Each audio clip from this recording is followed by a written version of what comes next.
Assalamualaikum warahmatullahi wabarakatuh. Muslimin dan muslimat yang dimuliakan, salam siaran.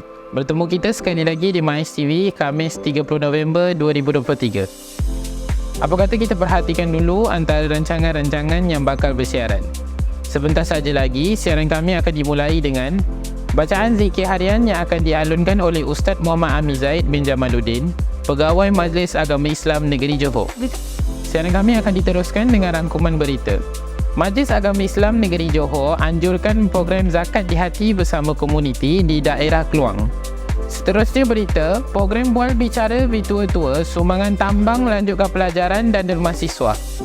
Diikuti Majlis Pecah Tanah Masjid Tunku Laksmana Johor. Rangkuman berita diteruskan dengan berita, program Dapur Asnaf mengukuhkan perpaduan dan silaturahim sesama golongan asnaf. Diikuti program University Talk iaitu perkongsian berkaitan zakat bersama pensyarah di UiTM Pasir Gudang. Rangkuman berita diakhiri dengan program isi minyak percuma bersama Majlis Agama Islam Negeri Johor daerah Tangkak. Siaran kami akan diakhiri dengan slot bingkisan hati iaitu tazkirah yang akan disampaikan oleh Ustaz Muhammad Azri bin Esa, penolong pengarah Baitul Mal Majlis Agama Islam Negeri Johor. Sama-samalah kita saksikan. Demikian tadi muslimin dan muslimat antara rancangan-rancangan yang akan bersiaran pada minggu ini. Semoga semua akan mendapat manfaat daripada apa yang ditayangkan. Barakah zakat, gandakan harta dengan berzakat. Hasbi Rabbi Jallallah ma fi qalbi Ghairullah Nur Muhammad Sallallahu La ilaha illallah Hasbi Rabbi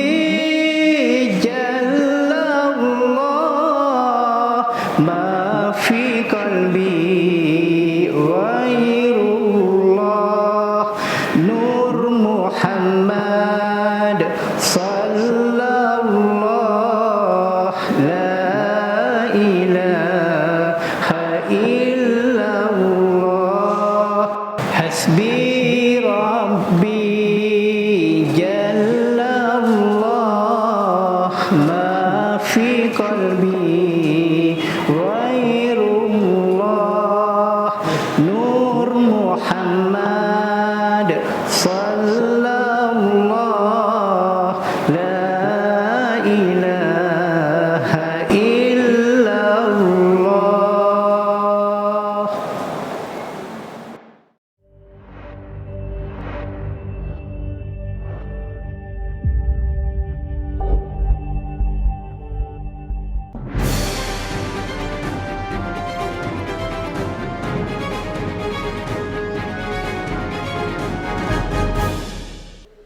Assalamualaikum warahmatullahi wabarakatuh dan salam sejahtera. Terima kasih kerana setia bersama kami di MAIS TV. Anda bersama saya, Nur Afiqi binti Zaini, Khamis 30 November 2023. Terus ke rangkuman berita.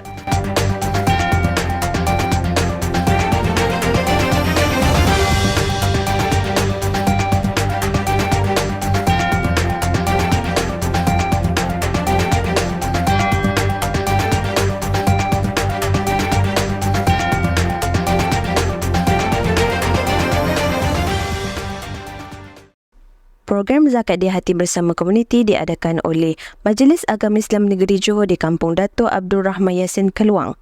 Program ini penuh dengan pelbagai aktiviti menarik, antaranya gotong royong membaiki rumah asnaf oleh Brigade Ansar MAIS, takdimat zakat bersama guru-guru sekolah agama, pertandingan bercerita kisah-kisah zakat, aktiviti memanah di Sekolah Agama Dato' Ahmad, pemeriksaan kesihatan percuma kepada penduduk sekitar dan edaran risalah zakat dari rumah ke rumah. Selepas solat maghrib, turut diadakan tazkirah zakat oleh Mufti Negeri Johor Sohibus Samahah Yang Berhormat Datuk Haji Yahya Ahmad. Hadir sama menjayakan program penolong pengarah pungutan zakat Majlis Agama Islam Negeri Johor, Ustaz Muhammad Syafi'i Mustafa. Nama siapa? Muhammad Aryan. Muhammad Aryan, betul? Ya. Kita nak tanya apa Aryan tahu pasal zakat? Zakat ada dua bahagian, zakat harta dengan zakat fitrah. Okey, zakat ada dua yang betul. Zakat harta, apa contoh zakat harta? Perniagaan, Perniagaan lagi? Tahu tak? pertanian, Tanian lagi? zakat emas, Mereka emas tu. Okey, cuba lagi lah. Lepas emas apa? perak. Berak. Okey, bolehlah 4 dia dapat jawab. Okey, itu saja kita nak tanya sebenarnya. Sebab nak bagi adik ni cendera hati lah sikit. Bakar zakat, gandakan harta dengan berzakat. Okey, Alhamdulillah. Okey, kita nak tanya. Ustazah, nama siapa? Siti Azani Ustaz binti Osman. Okey, Ustazah, kita nak tanya sikit. Apa pandangan Ustazah tentang program hari ni? Alhamdulillah lah, boleh nambahkan ilmu anak-anak murid. Tengah hari tadi pun kita ada buat talimat zakat, betul Ustazah? Ustazah rasa macam mana? Memberangsangkan tak majlis agama untuk talimat zakat akan datang? Alhamdulillah lah, boleh kita tahu walaupun kita belum ada gaji tetap, kita tahulah pendapatan tu rupanya kena zakat. Emas pun kalau tak guna kena zakat juga. Barakah zakat, gandakan harta dengan Berzakat. berzakat. Alhamdulillah. Okey. Kita nak tanya, tahu tak pasal zakat? Tahu? Okey, zakat ada berapa? Ada dua. Dua. Zakat apa? Zakat fitrah, Zakat fitrah, lagi satu zakat? zakat harta. Okey. Adik tahu tak zakat fitrah ada berapa ringgit? Tahu? Okey, berapa? RM10 hingga RM13. RM10 dengan RM13. Okey, betul dah tu jawapannya. Okey, kita bagi adik lah hadiah, Hana. Barakah zakat, gandakan harta dengan berzakat. Okey, bye-bye dengan kamera. 22 November, satu program bual bicara Virtual Tour Anjuran Majlis Agama Islam Negeri Johor di Fat Station Keluang, di mana kali ini kami bawakan Cikgu Azmi dan Cikgu Saada bersama anak mereka Fatih berkongsi pengalaman sebagai penerima sumbangan skim bantuan pendidikan tambang, melanjutkan pelajaran dan derma siswa. Mereka membincangkan bagaimana skim sumbangan Majlis Agama Islam Negeri Johor ini membantu membawa perubahan positif dalam hidup pelajar yang melanjutkan pelajaran di luar negara. Sesi bual bicara ini turut dihadiri oleh penolong pengarah agihan zakat Majlis Agama Islam Negeri Johor, Ustaz Muhammad Zakwan Ghazali bersama beberapa pegawai dari Majlis Agama Islam Negeri Johor. Pada 24 November 2023, menjunjung kasih duli yang amat mulia Tunku Ismail Ibni Sultan Ibrahim, Tunku Mahkota Johor mencemar duli merasmikan Majlis Pecah Tanah Masjid Tunku Laksamana Johor bersebelahan dengan laluan rasmi Istana Bukit Sirin. Acara tersebut dihadiri oleh Duli Yang Amat Mulia Tunku Ismail Ibni Sultan Ibrahim sebagai wakil rasmi Duli Yang Maha Mulia Sultan Ibrahim Ibni Almarhum Sultan Iskandar, Sultan yang di-Pertuan Bagi Negeri dan Jajahan Takluk Johor Darul Takzim. Turut hadir Menteri Besar Johor Yang Amat Berhormat Dato' On Hafiz Ghazi, Pengerusi Jawatan Kuasa Hal Ehwal Agama Islam Negeri Johor Yang Berhormat Tuan Haji Muhammad Farid bin Muhammad Khalid, Setiausaha Kerajaan Negeri Johor Yang Berhormat Tan Sri Datuk Dr. Haji Azmi bin Rohani, Mufti Negeri Johor, Sahibus Samaha Yang Berhormat Datuk Haji Yahya bin Ahmad dan Ketua Pegawai Eksekutif Majlis Agama Islam Negeri Johor, Tuan Haji Nasri bin Mat Ali. Masjid Tunku Laksamana Johor akan dibina di atas tapak wakaf Majlis Agama Islam Negeri Johor seluas 4.56 ekar berhampiran Istana Bukit Sirin Johor Bahru. Majlis pecah tanah ini merupakan langkah awal dalam pembinaan masjid tersebut. Dalam usaha mengukuhkan perpaduan dan silaturahim sesama golongan asnaf, Majlis Agama Islam Negeri Johor menganjurkan program belanja dapur asnaf di daerah Mersing. Seramai 50 orang asnaf disantuni dalam program Pasar Bergerak Rahmah Madani yang berlangsung di tapak Pasar Tanjung Mersing dengan kerjasama Kementerian Perdagangan Dalam Negeri dan Kos Sara Hidup. Pada Sabtu 25 November, program belanja dapur asnaf dilanjutkan dengan serahan bantuan kepada 50 orang asnaf di Mukim Penyambung dan Kampung Tanjung Resang Mersing. Bungkusan keperluan dapur disediakan oleh Pasar Jualan Bergerak Rahmah, manakala Perbadanan Islam Johor PIJ turut menyumbangkan ayam dan daging. Tujuan program ini adalah memberi bantuan kepada golongan yang memerlukan, memperkuat perpaduan dan meningkatkan silaturahim dalam komuniti. Pada 26 November lalu, salah satu pengesahan bulan Barakah Zakat 2023 yang mencakupi sesi taklimat zakat yang diberi nama University Talk. Dalam sesi ini, pensyarah-pensyarah pengajian kejuruteraan kimia dari UiTM Pasir Gudang turut ambil bahagian. Mereka berkesempatan berkongsi maklumat berkaitan zakat pendapatan. Sesi taklimat ini membantu menyebarkan pemahaman mengenai konsep zakat kepada pensyarah-pensyarah dan mungkin juga kepada mahasiswa yang turut hadir. Dalam pada itu, Majlis Agama Islam Negeri Johor Daerah Tangkak telah menganjurkan program isi minyak percuma kepada 200 penunggang motosikal di Petronas Kesang Tangkak. Turut dilaksanakan edaran risalah zakat. Program ini bertujuan memberikan bantuan kepada komuniti sekaligus menyebarkan informasi penting tentang kewajipan zakat. Hadir sama Amin Baitul Mal Majlis Agama Islam Negeri Johor Daerah Tangkak, Ustaz Al-Azhar Ahmad Fazil. Sekian rangkuman berita. Terima kasih kerana bersama kami di MAH TV. Barakah Zakat, gandakan harta dengan berzakat.